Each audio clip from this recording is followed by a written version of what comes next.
Hello friends, welcome to my channel. ഇന്ന് നമ്മൾ ഗോതമ്പ് പൊടി ഉപയോഗിച്ച് വെറും 10 മിനിറ്റ് തയ്യാറാക്കിയെടുക്കാൻ പറ്റുന്ന നല്ലൊരു 4 മണി പലഹാരത്തിൻ്റെ വീഡിയോയുമായിട്ടാണ് വന്നിരിക്കുന്നത്.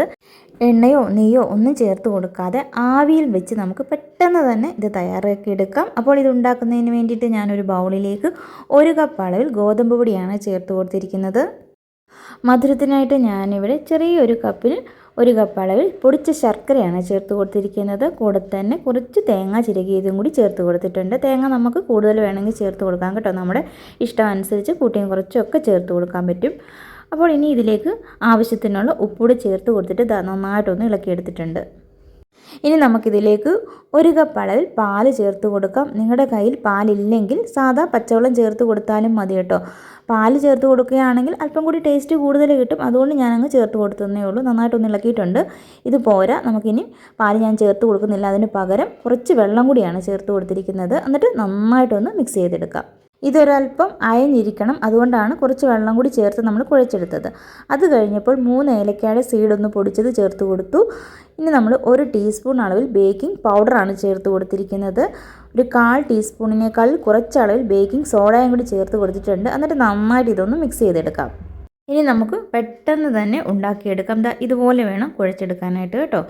അത് കഴിഞ്ഞപ്പോൾ നമ്മൾ ഇത് ഉണ്ടാക്കുന്നതിന് വേണ്ടിയിട്ട് ചെറിയ നമ്മൾ കറിയൊക്കെ എടുക്കുന്ന പാത്രം ഉണ്ടല്ലോ, അതാണ് ഞാനിവിടെ എടുത്തിരിക്കുന്നത്. ഇതിലേക്ക് ഒരല്പം എണ്ണയൊന്ന് സ്പ്രെഡ് ചെയ്ത് കൊടുത്തിട്ടുണ്ട്.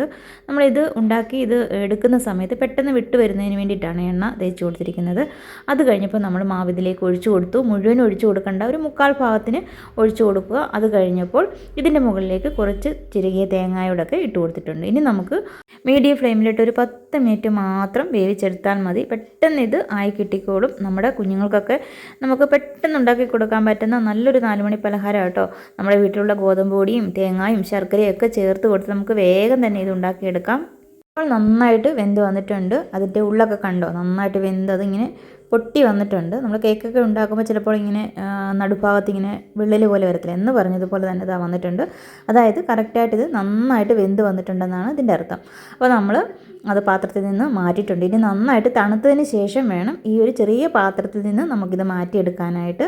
അപ്പോൾ ഇത്രയേ ഉള്ളൂ. വളരെ ടേസ്റ്റുമാണ്. എന്നാൽ പെട്ടെന്ന് നമുക്ക് ഉണ്ടാക്കിയെടുക്കാം. എല്ലാവർക്കും ഉണ്ടാക്കിയെടുക്കാൻ പറ്റുന്നതാണ്. നമ്മുടെ ഇഡ്ഡലി പാത്രത്തിൽ നമുക്ക് വേഗം തന്നെ ഇത് തയ്യാറാക്കിയെടുക്കാം. ഇഡ്ഡലി പാത്രം ഇല്ലെങ്കിൽ ഞാനിപ്പോൾ കാണിച്ച അതുപോലെയുള്ള പാത്രത്തിലൊന്ന് അടച്ച് വെച്ച് വേവിച്ചെടുത്താലും മതി. ഇത് കണ്ടു, ഇതിൻ്റെ സൈഡൊക്കെ കാണുമ്പോൾ തന്നെ അറിയാം നല്ല പെർഫെക്റ്റ് ആയിട്ടാണ്. എങ്ങും ഒന്നും പൊട്ടിപ്പോയിട്ടില്ല. നല്ല സോഫ്റ്റ് ആയിട്ടാണ് കിട്ടിയിരിക്കുന്നത്. നിങ്ങൾക്ക് വീഡിയോ ഇഷ്ടമാവുകയാണെങ്കിൽ ലൈക്ക് ചെയ്യുക. പിന്നെ സബ്സ്ക്രൈബ് ചെയ്യാതെ കാണുന്നവരാണെങ്കിൽ മറക്കാതെ ഒന്ന് സബ്സ്ക്രൈബ് ചെയ്ത് സപ്പോർട്ട് ചെയ്യാൻ കൂടി വേണം കേട്ടോ. പിന്നെ നിങ്ങളുടെ കമൻറ്റുകളൊക്കെ മറക്കാതെ അറിയിക്കണം. ഞാനിതൊന്ന് കട്ട് ചെയ്ത് കാണിക്കാം. ഇതിൻ്റെ ഉള്ളു കണ്ടോ, നല്ലതായിട്ട് വെന്ത് വന്നിട്ടുണ്ട് കേട്ടോ. എങ്കിൽ ഇത്രയേ ഉള്ളൂ ഇന്നത്തെ നമ്മുടെ വീഡിയോ. നമ്മുടെ ഈ വീഡിയോ കണ്ടുകൊണ്ടിരുന്ന എല്ലാ കൂട്ടുകാർക്കും താങ്ക്